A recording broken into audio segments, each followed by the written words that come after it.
This is the Graceful Atheist Podcast. Welcome to the Graceful Atheist Podcast. My name is David, and I am trying to be the Graceful Atheist.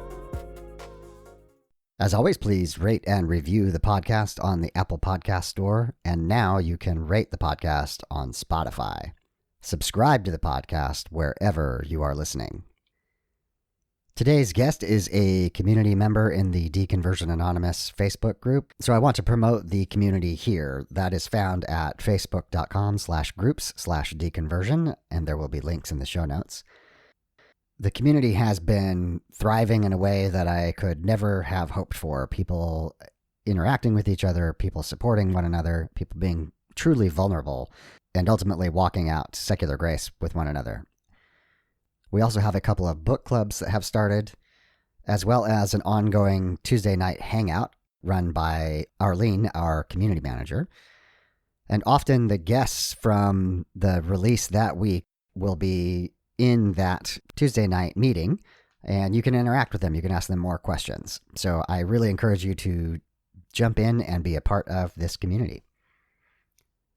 Special thanks to Mike T for editing today's show.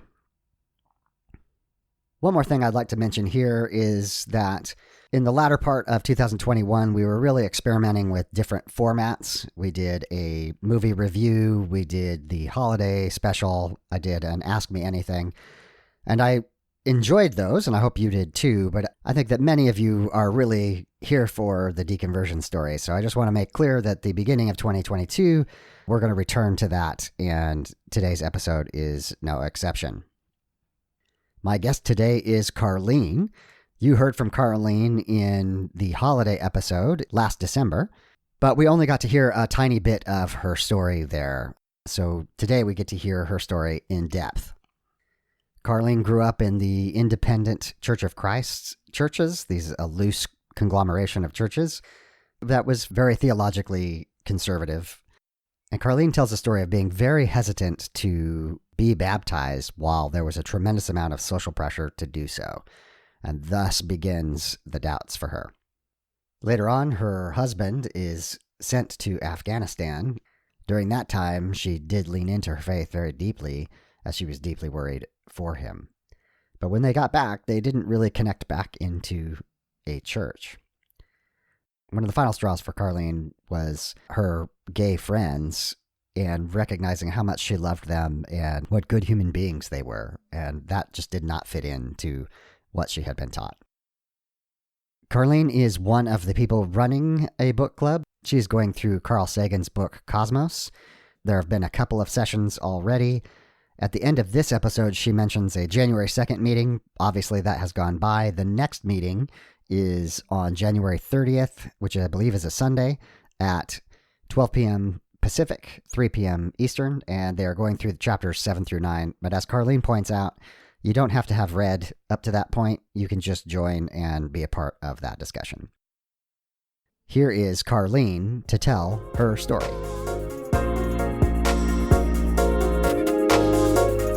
Carlene, welcome back to the Graceful Atheist Podcast. Thank you for having me. So it was very cool to have you on the holiday episode with Arlene and Lars. And so we got to hear just the briefest of versions of your story, but I really want to dig into your story and have you tell it the way you want to tell it. So beginning with the question we always ask, what was your faith like growing up, or what religious tradition did you grow up in? Yeah, so I grew up in a independent Church of Christ congregation. And it's not affiliated with any official headquarters or authority or anything like that. Okay. They're all self-governed. I had that same faith tradition from birth until deconstruction. Okay. We did attend several different ones just because we moved around some. Mm-hmm. And there is kind of a network of them, just like, I guess each time we would move, we would kind of just consult the preacher or elders there as like, hey, we're going here. Do you know of a good place Right. To check out? And they would kind of give us some guidance on that. Okay. But that's kind of what I grew up in. And for anyone that doesn't know, It's very traditional conservative. Their claim to fame, I guess, would be they try to resemble what they say is the first century church. Right. Yes. Um, really just by the Bible. We're not supposed to omit anything or add anything. Right. And so it was only men teaching and no instrumental music. Something about in the Bible, it said like to sing from your heart Okay. or something. And there was no mention of a musical instrument in like a worship service after, I guess, Christ or something. I'm really, it's been so long since I've heard the apologetics for my like Yeah. specific faith Yeah. that I kind of don't even like remember anymore. It's It's just like, well, doesn't that feel good? You don't have to defend that anymore. yeah, it's starting to fade away, and it's nice. Yeah, it's not living rent free in my head anymore. It's not taking up space Yeah. anymore. It is a good point though that, a particular denomination or even a particular church can have, from the outside view, something that just seems completely arbitrary, but that is the hill they are willing to die Yeah, yeah. on. Oh yeah. And you can't go to heaven unless you've been baptized. Um, and you can't do that when you're a baby because you don't understand what it means. Things like that. You can't have only one elder because it says elders in this one Okay. Bible verse. I mean, just a lot of rules. So yeah, very kind of authoritarian. And the Bible is the inerrant word of God. Okay. It's very super duper Bible based, Bible studies, things like that. And then how about for you, your experience for yourself? Was it something that, were there some good things there? Was it mostly negative? Was it, what was that like for you? So for me personally, and I have 3 siblings that would probably all have like different takes on it. Yeah. But for me, growing up, my parents definitely was very authoritarian to match the church. Okay. Like my mom, she read that book To Train Up a Child. Mm-hmm. So very authoritarian, corporal punishment, honor thy father and mother, all that stuff. And for me, it was okay. Like I never questioned authority really growing up. Okay. And so it wasn't too bad for me because that fear of punishment was enough to like keep me in line, I guess. And so I didn't buck against that very much at all. Right. So I remember having a really healthy childhood. My younger sister would tell you that it was awful and horrible, even though we're only not even 2 years apart. Right. And so me and her, we grew up, we shared the same room. We had the same rules at the same time. I had an older sister who is 8 years older than me and 10 years older than my little sister. So it was kind of different for her growing up because I don't have kids, but as you grow older and you have more children, I think your parenting style does change some. But me and her grew up with the same parents Sure. in the same way, but it was way more traumatic for her. Okay. Because we're just individuals and we just experience it differently. So I would say I had a happy one, but she didn't. Got it. I can just tell you as a parent, it's just shocking how different your children can be. So I'm sure both of my kids have different perspectives on my parenting style. So I get that. But for you, it didn't feel traumatic. You wouldn't have used that word probably. No, definitely not. I wouldn't say I felt abused. My sisters say she did. Okay. But yeah, but my experience was I felt like I had a happy childhood. I always felt safe and happy most of the time. So yeah.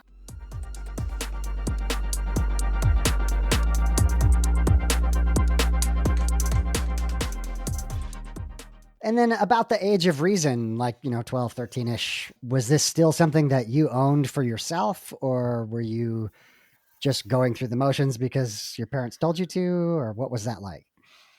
So I remember going to church, and we were, every time church is open, we're there. Sunday morning, Sunday evening, Wednesday evening. And I I never remember, probably until I was an adult, I never remember enjoying church or looking forward to it. I felt like church was boring. As I got to be more middle school age, I think the part of church I really enjoyed was singing. Oh, yeah. Because in our faith we didn't have a choir, but we did do a cappella congregational type singing of hymns. Okay. And I really enjoyed that because I was good at it. Yeah. And so that's what I liked about church. Everything else, not so much. Got it. But that's what I really liked about church. And then as I got older, I guess I got more serious about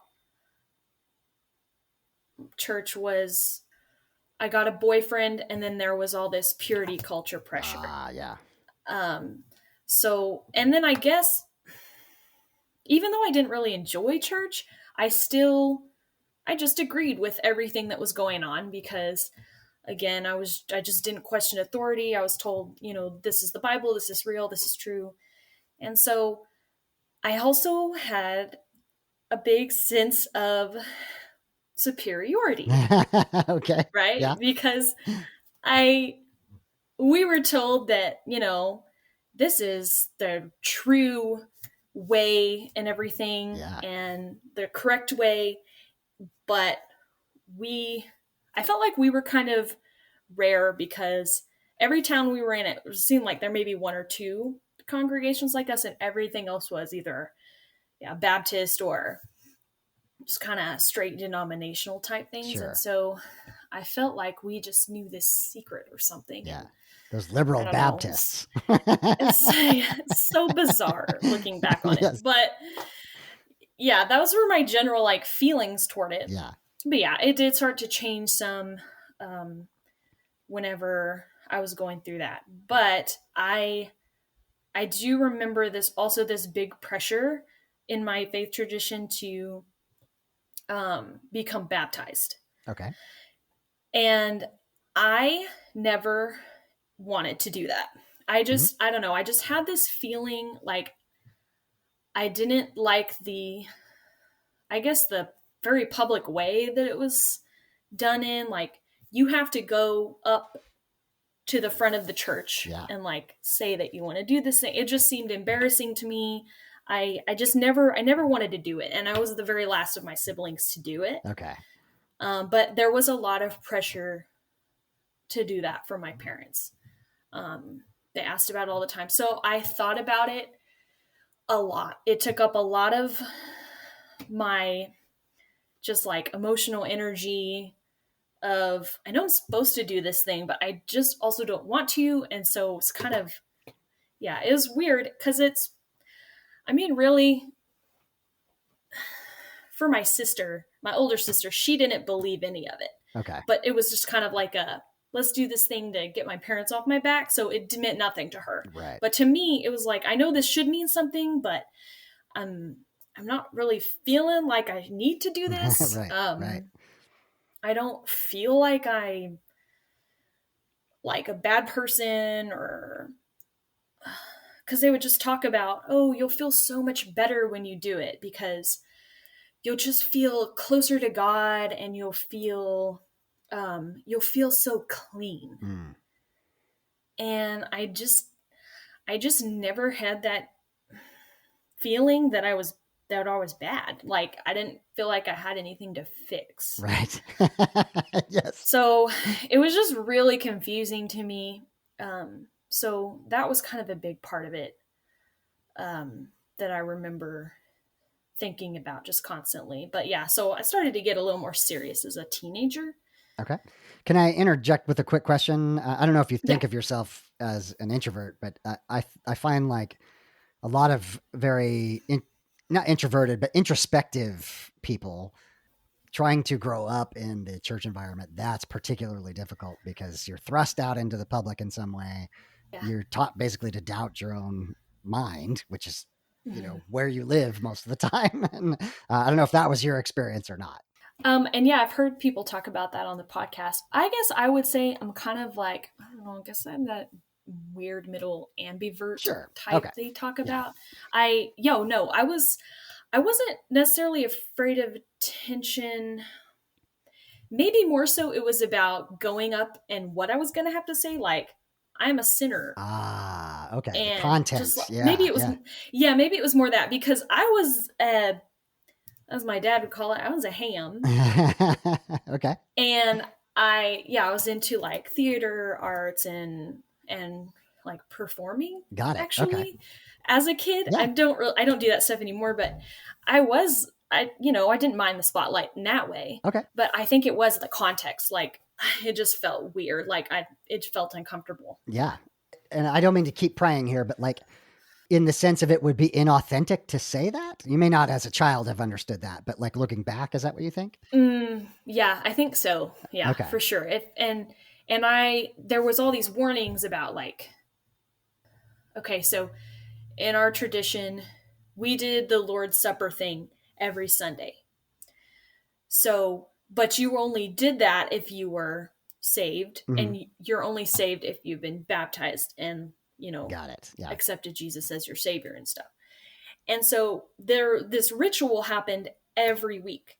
And so a precursor to the ritual was they would just give a little talk about how you don't want to eat and drink damnation to Yes. yourself. Yeah. And this is where, like, if you do this insincerely, you're going to hell. Yeah. And so I totally connect with what you're saying there on, yeah, I didn't want to be disingenuous. Yeah. I was being pressured all the time to do it, but it was like, but I don't feel like doing it, and that would be wrong. And so it was very, yeah, I just felt really conflicted Okay. on what I should do. Well, it still sounds like you were a very deep kid, like, thinking very deeply about those things. So yeah, so that's Team me fascinating. would definitely agree.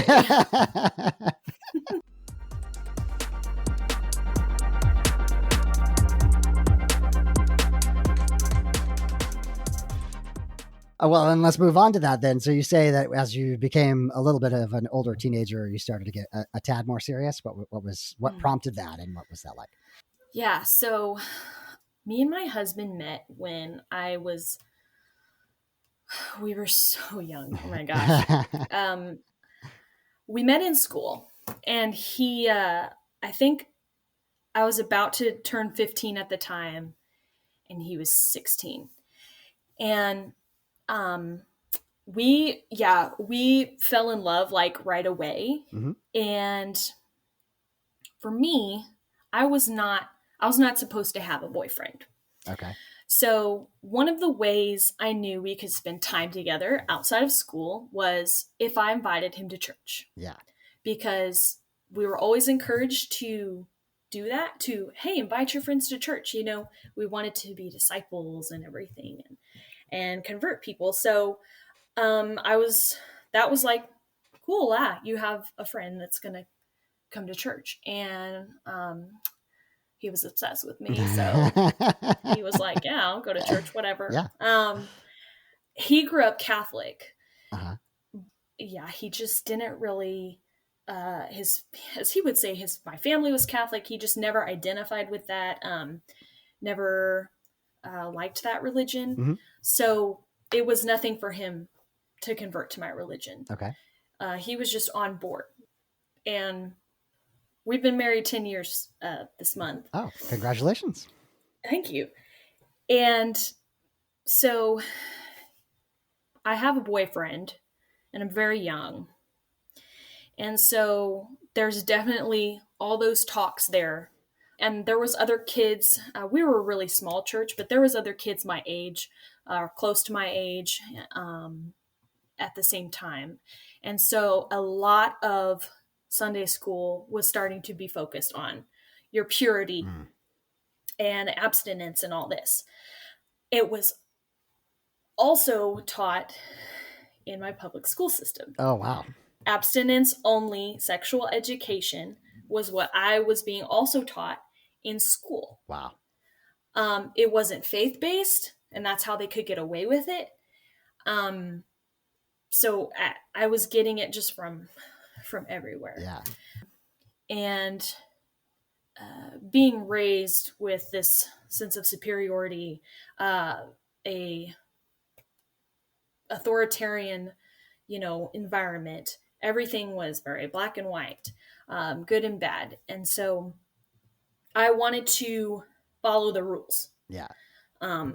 If anything, I never had much spiritual connection with like God or anything like that. More so when I was an adult or a young adult, I started to get there, but it was more about following the rules for me and not going to hell. That's good to avoid. That's the worst thing that could happen. So, and heaven didn't sound that appealing either. We were told it's going to be, you're just going to worship God all day. And I'm like, I don't really like doing that now. But at least I won't be burning in hell. So, or as we were also told, you won't care about anything else when you're in heaven. You won't care that if people that you love aren't there. It's just going to be so great. Yeah. Like we can't even comprehend how wonderful it's going to be because we're stupid humans and we don't know. Yeah. But yeah, so that was a big motivator for me. But I'm also in love, a teenager going through, I'm having all these hormones. Yeah. I really want to have sex. And so did he. So it was a struggle. And finally, being the good masculine leader in our relationship, he decided we need to commit to God because we're having all these urges. Yeah. And so we got baptized together. Oh, okay.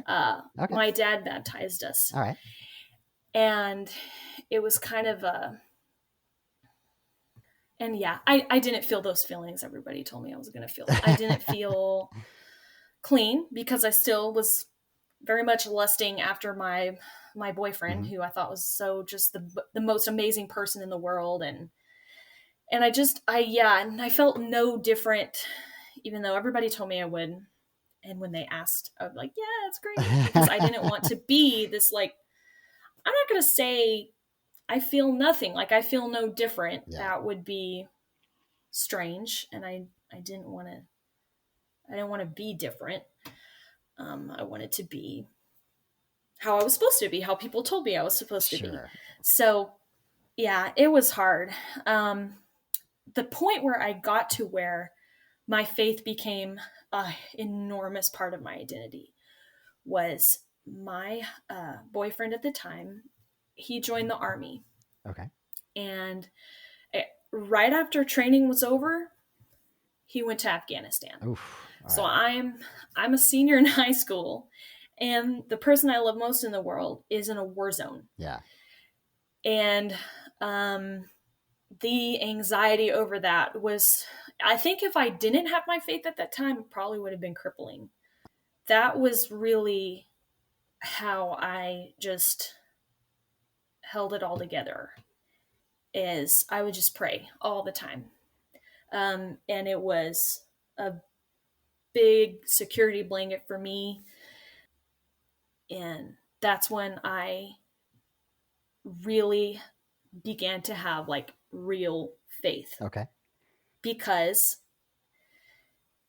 at the time, my interpretation was nothing bad ever happened to him. It's sorry. It's okay. He struggles a lot,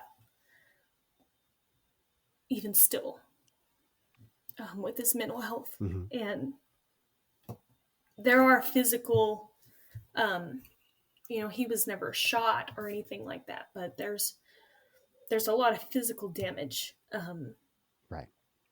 just wear and tear. He's a very small frame person, and the literal weight you have to carry, and just a year of your young life just really physically changed him. And it's still just degrading. Yeah. So, but at the time it was like, he's alive, he's safe, Mm-hmm. and that's all that mattered. Just as a quick comment, I think you've touched on something that is so deep within us as human beings is, when we have a loved one who is outside of our ability to help them and we know that they're at risk or potential harm, there is something very, very deep in us that wants to believe something is taking care of that person, that our loved one is safe, and that, through the act of prayer or some other ritual that we have some control over that in any way. And that is just, it's just deeply human. Yeah, for sure. That was a really hard time. And we're still feeling the effects of it. But that just, my faith got me through it, and my faith became very strong. Okay. And looking back, I'm very surprised of where I am now. Because, okay. I think if so many things didn't happen the way they happened in my life, and a lot of the paths I took, I'd probably be very still much within that. But yeah, it's just, life is very different now. Okay.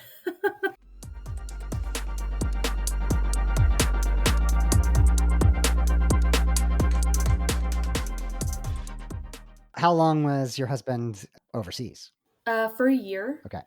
And then he came back, and I graduated, and we got married when I was 18. Okay. All right. Because we just, we just really wanted to be together. Yeah. And can't, he's far away. He was stationed several states away. Okay. From where we grew up. And so that was the only way we could be together, because we can't be together and not be married. Right. So right. we got married.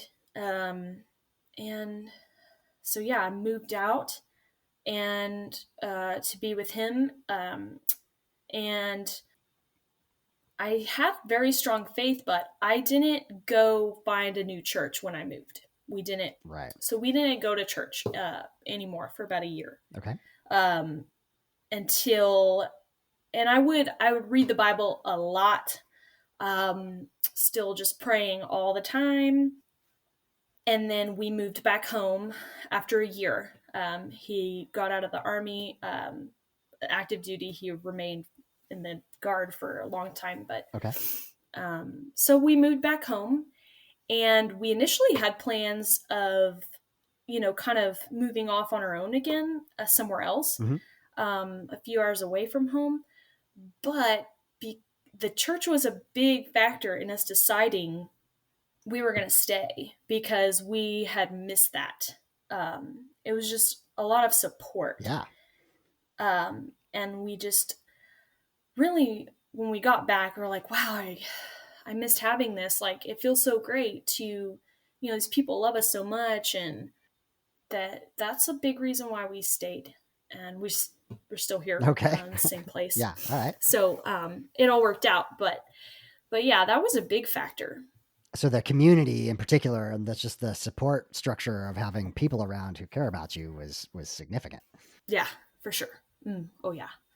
So we stayed in the church and everything for several more years. And, I kind of just stayed the same person for a while. And then there's definitely some key things that just really started to change my whole perspective on just everything I knew about everything. Mm-hmm. And it was a very slow process of so many small things, but it took a while. I think it took about, oh my goodness, I think if I really went back to where the deconstruction began. I think like 7, 8 years ago Okay. is where it started. Right. Um, and I didn't say I don't believe in God anymore until about a year ago. Okay. So it was a slow burn, Yeah. but And this is pretty fresh we're for you here. too. I mean, from the perspective of the first time you've said that out loud. So, yeah. Yes. Yes. I think that may be the number one misconception from the believers around us, in that they think it's, one thing caused us to walk away from our faith, right? And, Yeah. and no, it's Yeah. 1,000 things. And we can only articulate Oh a handful of yes. them. but Oh yes. it's death by 1,000 paper cuts over, sometimes, like in your case, a long period of time. For sure.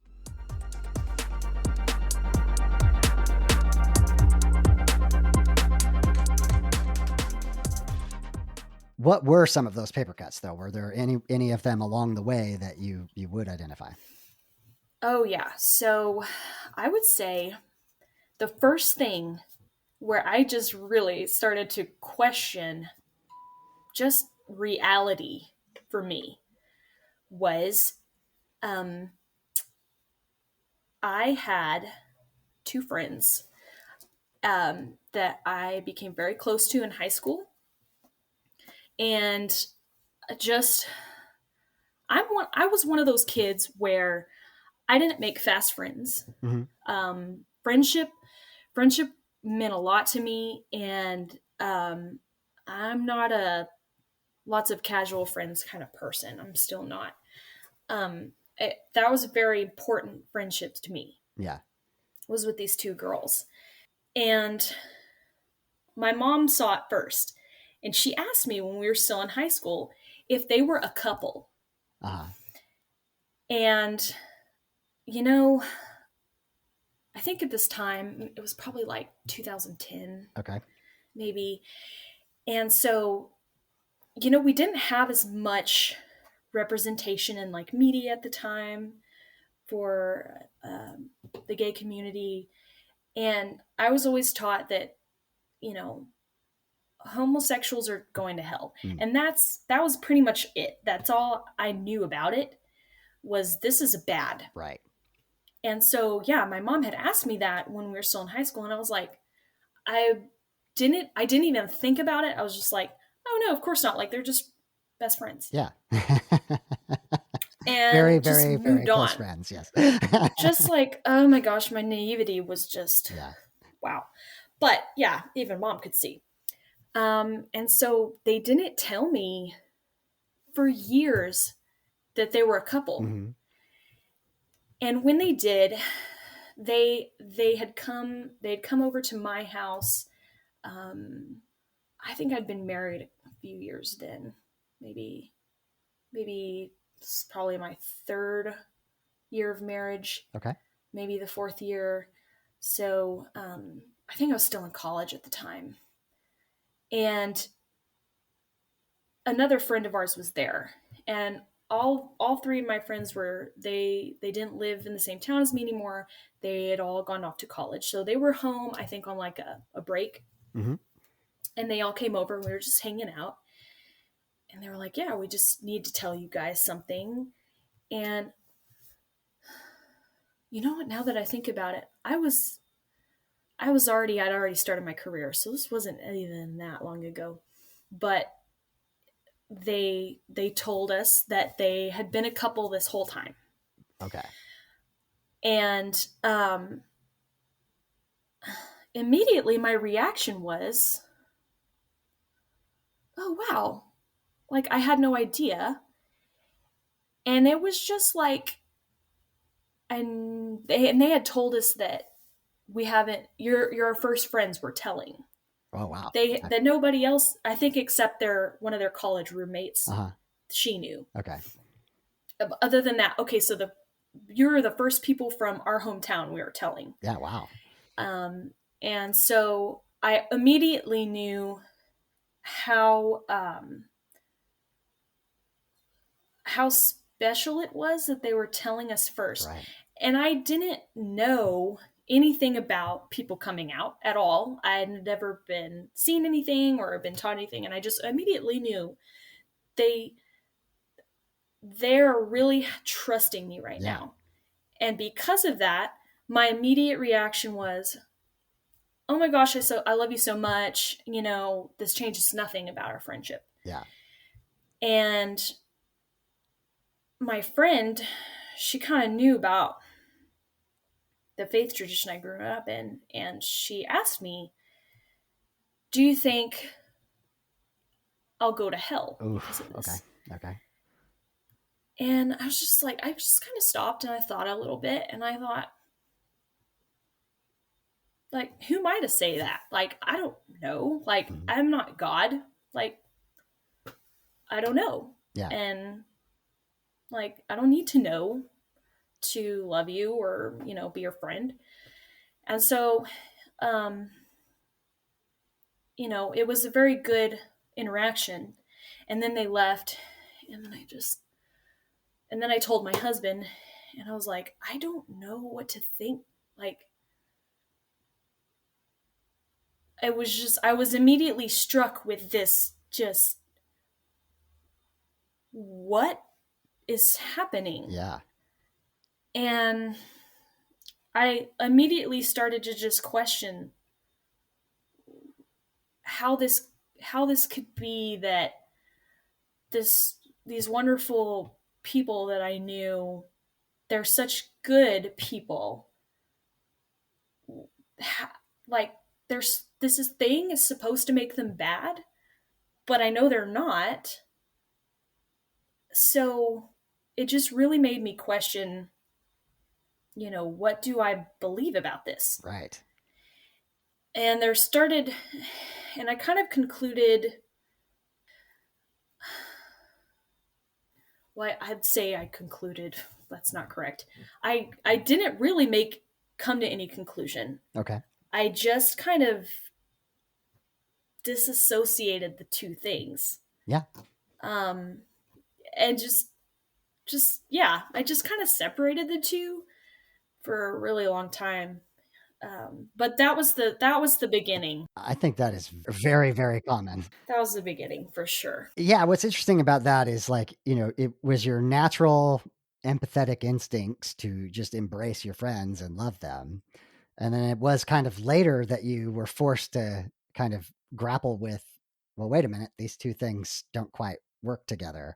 So that indoctrination you had to grapple with, and beginning to recognize that that doesn't seem to apply. These people are people I love. These people are good people.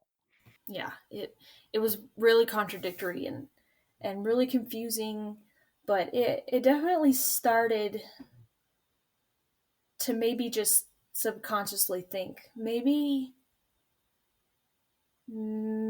I things aren't as I've always been told. Mm, And I think that's where my sense of questioning kind of just started a little, okay. and and it's grown a lot since then, but that's where it began for sure. That was the start.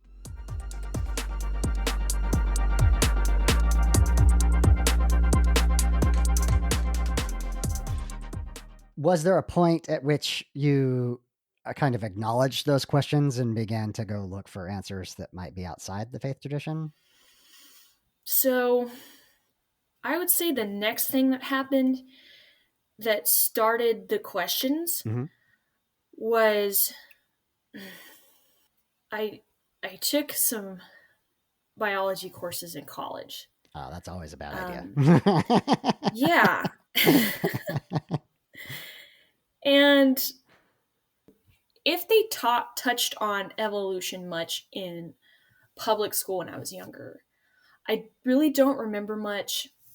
And I did have 3 years of homeschool, and I don't know, maybe if that was covered then by the public school system, and so I missed it. And my dad, funny enough, is a science teacher Oh, my whole life. okay. Mostly earth science, geology Uh-huh. type, but he's very much into the young earth creationism. Right. And so I I was always brought up with, my dad had this like joy about science and nature and the world, and he there were, evolution wasn't necessarily denied, it was the part of our origins as humans, Okay. um that that evolution is all about us coming from apes and everything, and that's just not true, because the Bible says that God created us in his image, and Right. 7 days and all that. So getting to college, and it wasn't like this overbearing instructor I had or anything like that. I took it online, Okay. and which I did well in online courses. I enjoy reading so much that I'd read the textbook and stuff, and I just, we got to the section on evolution, and this is what the homework's going to be over, and I'm just reading it, and I just couldn't stop reading. Mm-hmm. And there were pictures and evidence, Yes. and immediately the veil was lifted, and it was like, whoa, this is real. Yeah. Like, this is true. This is not, or they love to say, evolution is just a theory. Yes. No, it is a fact. Like, Yeah. this is where we came from. Yeah. And that was like, whoa, what else is not true? Like, what else have been lied about? Mm-hmm. And that, I did start to question, what is going on? And around the same time I had that biology course, I was already working full time. Mm-hmm. I went to college and got an associate's degree. And then when I was 21, I went to a police academy, and I became a police officer. So when I was taking that biology course, I think I was a detective by then. Okay. By then I was a property crimes detective. And so I'd had a few years of law enforcement career under my belt, and a big part that was going on in my deconstruction at the same time as these scientific discoveries was a lot of moral and ethical discoveries. And so I think it was just like this perfect storm of just everything I thought the world was just incorrect. Yeah. Everything I'd been taught. Yeah. So it was just kind of the marriage of those two that really caused me to spiral out of my faith and stuff. As well as Donald Trump's first election was a big one. Yeah. That changed my whole just concept of politics at all. Yeah. And so honestly, I would say those three things just, mixed all together. And it was like, whoa, like nothing is as what it seemed. Yeah. So, man, I can relate. I think that I know how difficult that process is, and like discovering that the things that you held to be true aren't. And then I think it's interesting too, the perspective of science. I think we get accused of scientism all the time, but like the point that we're trying to make is that you can push really hard on a scientific theory. And you can be as skeptical as you want, and you can dig all the way down to the weeds. And if you have the data that shows that something's wrong, you win a Nobel Prize, right? It is the exact opposite of faith, where you cannot question it, and you can't be skeptical, or you're seen as testing God or doing the wrong thing, and you're in sin in some way or another. It's the exact opposite. So I think when you discover that sense of, and again, I don't mean cynicism, I mean skepticism. of, questioning things and digging for that truth. You really want to know what is true. That's kind of like the first domino, and it all is going to happen whether you want it to or not at that point. Yeah, I mean, there was no like cognizant choice of like I'm going to go look for things, Right. so I can enjoy the life of sin. There was Yeah, it was just like things that just luckily happened.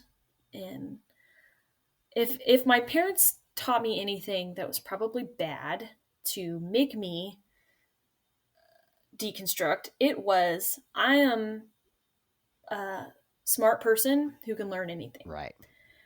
And education was huge in my family, and my parents taught me, what they thought I should, believe, or what they thought was true. And but that was always a big part of growing up was you're very smart Mm-hmm. and capable and all those things. And I so I didn't have ever this um, well, you're stupid and just listen to what people tell you. Right. So yeah, I think that was my biggest downfall, was just, yeah, I was learning. Yeah. Just I was growing up. Learning, really dangerous stuff. Yeah.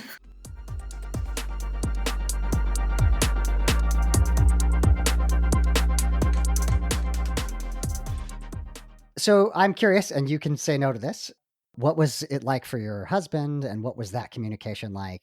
Were you on the same path together, or were one of you further along than the other? So I think he was further along than me, Okay. because I think he saw a lot more of the bad things that happen to people, that probably don't deserve it. And um, he definitely became an atheist before me, Okay. but he never really said that until I did, Okay. because he didn't want to distance himself from me, I think. Yeah. And he did stop going to church way before I did.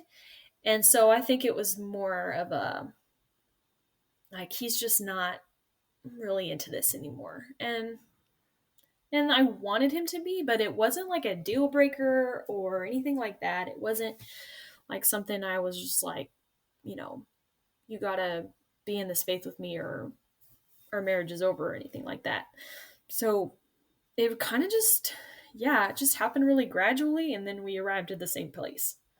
Do you think he was relieved when you said that you were pretty much done at that? I think so. We have definitely, and it honestly, it wasn't a huge deal. Okay. It wasn't. It's never really been a big part of our relationship or anything, you know, in recent years. So yeah, it was just kind of, and now we just, we enjoy the same jokes. It's kind of the biggest difference. So, Yes. um, but yeah, I mean, it's definitely good. We're on the same page. Yeah. Yeah. Excellent. So I often ask, what has been meaningful for you, like books or podcasts other than this one, YouTube, anything? What kind of resources have you found to be helpful for you in this process? So this podcast has been great. Just really like hearing everyone else's stories, because for a long time, uh, while I was slowly deconstructing at the end, I really, really felt alone, Mm, because where I live, I don't know any other atheists at all. right. Everyone believes in God, and I don't live in a tiny town. I don't live in a metropolitan area either, but we've got about 200,000 people here, Right. and it's just never. I don't know if I've known anyone. They just haven't been. They just haven't wanted to say. Right. And so I really felt just really disconnected from just anyone. Mm, except for, my husband. And so that was really hard for a while. And so it's been really helpful to have the podcast to just see that, there's other people who, and their deconstruction is so similar Yeah. to mine too. I mean, there's a lot of differences, but still, a lot of the things that I thought, am I crazy? Yeah. No, everybody else was, or everybody else that's been on the podcast kind of have had similar things. So that's really helped. I think it is fascinating that you touched on something that the particulars, the specifics may be wildly different faith traditions, different road signs along the way, but it's the human experience that's the same, right? There's a through line that is just so relatable. Like, they're telling my story. Mm-hmm. That's a lot of fun to hear. Yeah, for sure. Another thing that really helped me kind of reconnect to my own personal, like, spiritual side of myself was, if I've ever felt spiritual when I wasn't praying, when I like just really needed to voice a wish Mm-hmm. or something, was my sense of awe and wonder being in nature. Yeah. And so when I read Cosmos by Carl Sagan this past year, and I took a while to read it because I just really wanted to just soak it in, and Yeah. I would cry reading it, because I was just had this sense of awe and wonder, and I had that before I read the book, but I just had even more awe and wonder at how we've arrived at this point in time Mm-hmm. as humans. Yeah. And it's just been a big, wonderful thing to read that book. And now with the Facebook group, we're reading it together, some of us, and Yeah. it's been really nice to connect with other people reading it, and we really just kind of understand the gratitude we have for books like this now, because it was always, the one book, the Bible. Yeah. And now there's just a whole other realm of possibilities, and it's been really, really nice. Yeah. That's awesome. So quickly, we will plug, if you join the Deconversion Anonymous Facebook group at facebook.com/group/deconversion, you can join. Carlene is running the book club and beginning with Carl Sagan's Cosmos. Yeah, it was really, really lovely the first one we did. So I'm excited to keep going with it. And honestly, you really don't have to read the book to join in on the discussion either, because we're making so many connections to our former faiths. And there was one participant, he hadn't read any of the book yet. Okay. And he contributed a lot to the discussion. So Excellent. If the holidays are crazy or something, you don't have time particularly, then that's good too.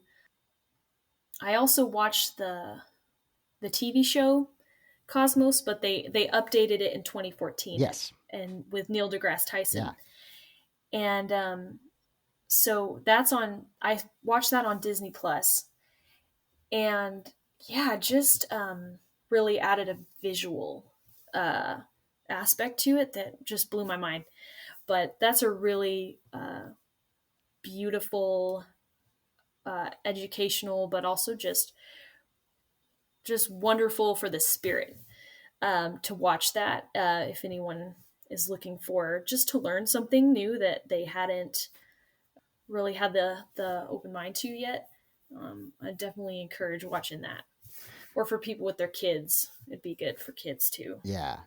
I honestly cannot say enough good things about Carl Sagan, as I think he captures the exact right balance of scientific rigor. He has very high standards for what is scientifically true or not, and the wonder at nature. And Andrian, his wife, has been a major part of both of the most recent seasons of Cosmos, so the remake, as it were, and then a more recent season as well. She's heavily involved in that.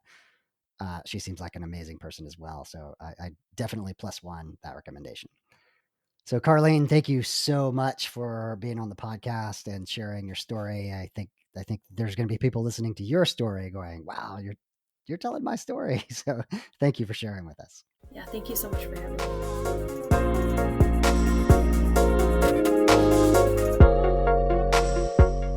Final thoughts on the episode.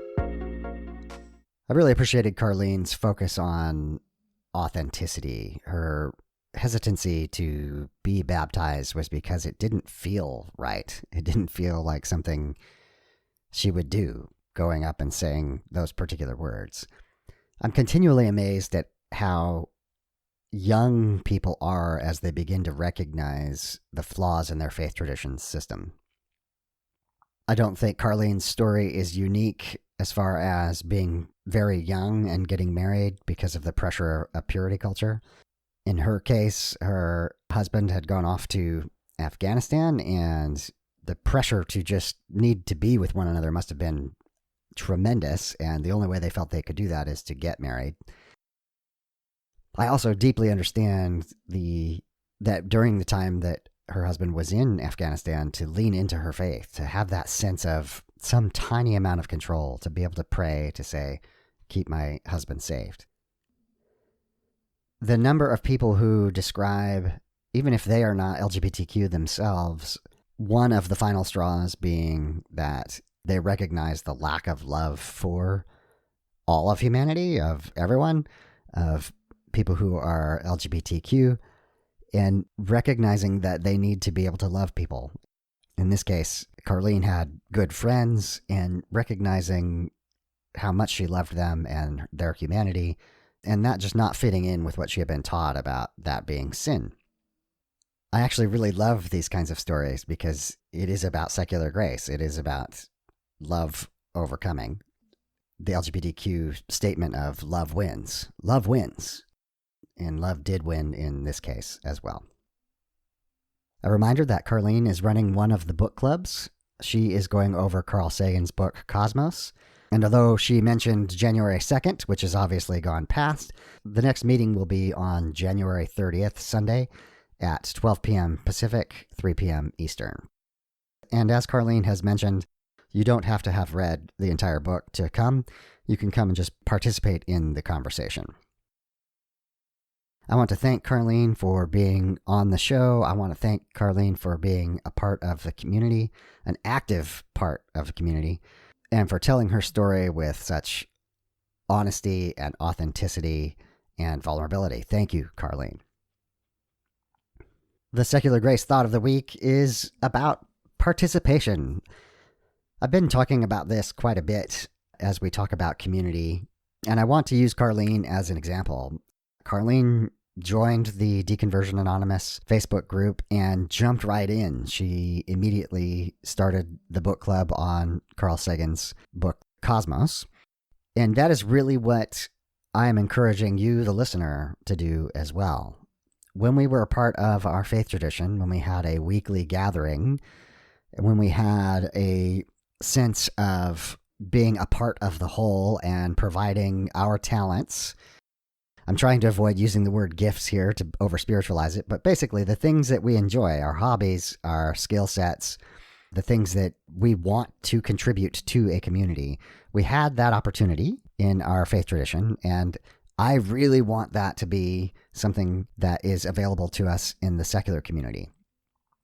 So this is yet again a call for participation, beginning with just becoming a part of the community.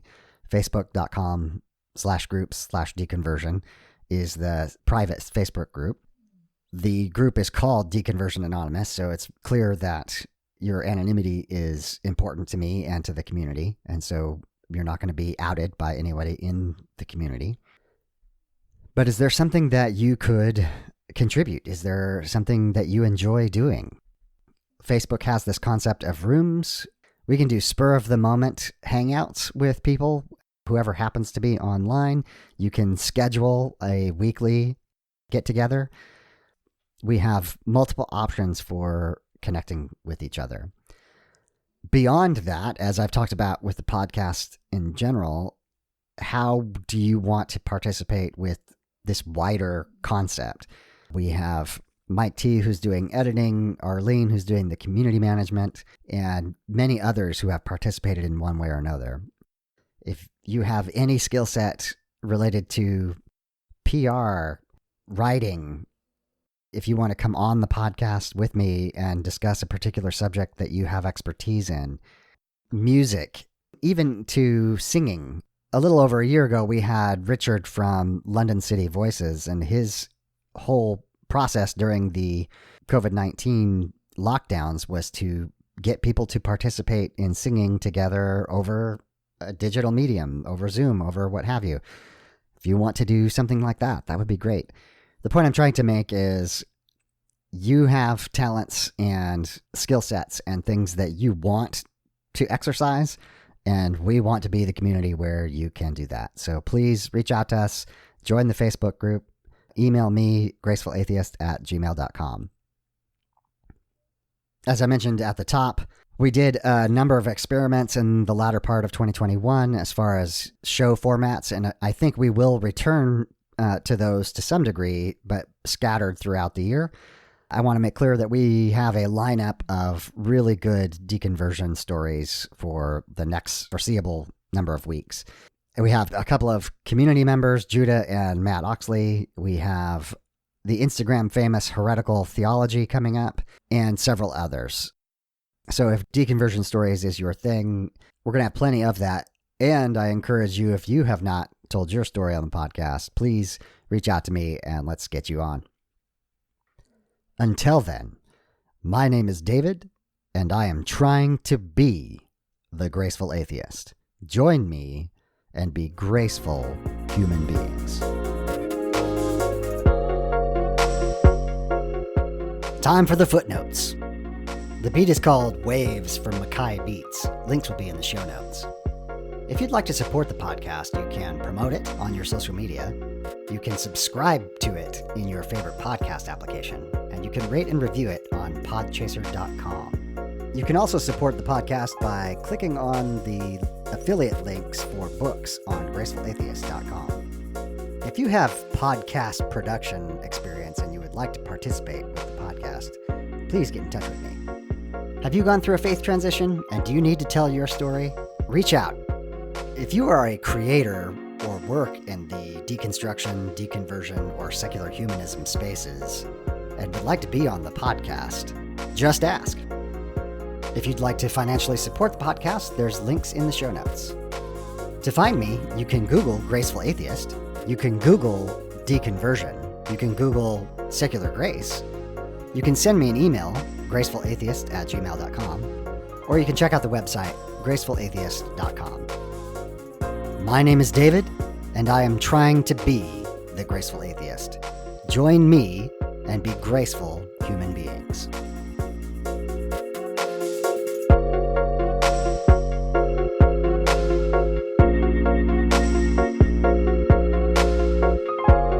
This has been the Graceful Atheist Podcast.